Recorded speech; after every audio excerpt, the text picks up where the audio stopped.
buzima ubayemo ufite inshuti iki? Ese wifuza kuba inshuti nziza? Mu buzima urimo uba wumva wifuza kuba wabera abandi inshuti nziza? Mu buzima tubayemo umuntu wese ubanza umenya uwo uri we. Numara kumenya uwo uri we bizagufasha kuba inshuti nziza. Tugiye kureba ese wamenya uwo uri we gute? Birashoboka ko umuntu yamenya uwo ari we akabasha no kumenya ukuntu yabera abandi inshuti nziza.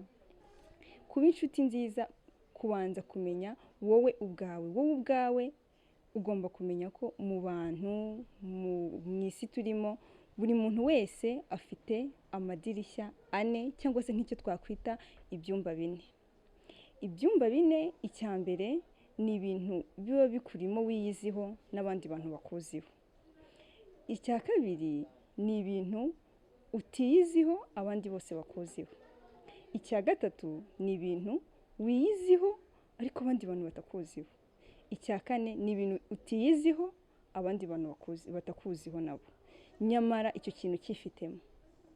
Hari ukuntu dukunda kugenda ukaba wifitemo ikintu ariko utabizi ko ugifite n'abandi bakaba batabizi kukigira. Ese wowe nko muri ibyo bintu ni ikihe kintu wumva wakora? Ushobora kwibaza ati se uri kutubwira ngo kuba inshuti nziza no guhuza ibyo by'amadirishya bihuriye? Ndaje nkubwira aho bihuriye. Ahantu bihuriye icyambere ushobora guhura n'umuntu. Nibuke ko twayibonye idirishya rya mbere ry'ibintu abantu bakuziho wowe utiyiziho. Banza umenye ese ibyo abantu banziho ngiye ntiyiziho ni ibiki? Ntabyo uzi. Kuba utabizi rero ushobora guhura n'umuntu agakubwira wowe urirata, wowe uvuga nabi, wowe mbese ntabwo wishimira abantu. Icyo gihe ntuzarakare kuko rishobora kuba ari kimwe muri rya dirishya ry'ibyo abantu bakuziho wowe utiyiziho. Niyo mpamvu uzicare witonde ubanze witekerezeho urebe ese koko ntago bishobora kuba biri muri bya bintu abantu banziho ngiye ntiyiziho. Ibyo bizagufasha kuba inshuti nziza. Mwibuke idirishya rindi twabonye ry'ibintu wiyiziho n'abandi bantu bakuziho. Igihe cyose wiyiziho ikintu n'abandi ukabuzi ko abantu bakikuziho ariko kikaba atari cyiza, ntuzakomeze kugikora. Nubwo abandi bantu bakuziho hari igihe uvuga ngo niko nteye, umuntu yakubwiye se kuki umeze gutya, niko meze, niko nteye, niko navutse, niko nisanze. Oya, ntago ari byo byiza. Ahubwo wowe uzaharanire kubireka, ureke kugira ngo iryo dirishya ribiri kuganze, umenye ngo ese nimba abantu banziho ko nirata nkaba nanjye mbyiziho ko nirata. Burya ikintu wiyiziho ushobora kugihindura ariko icyo utiyiziho ntabwo ushobora kugihindura. Uzahindura icyo kintu kibi kiri mu iryo dirishya, ahubwo aho kugikomeza ari kibi uzagisimbuza icyiza. Noneho bakumenye ku cyiza nawe wiyiziho ko icyo cyiza ugikora. Hari n'idirishya twabonye. Idirishya rya gatatu twabonye ni iry'ibintu wowe ubwawe wiyiziho abandi bantu batakuziho. Birashoboka ko hari ibintu uzi ko ugira muri wowe abandi bantu batakuziho. Bishobora kuba ari byiza cyangwa se ari bibi. Nibiba ari bibi uzabikosore utaragira bukomeretse.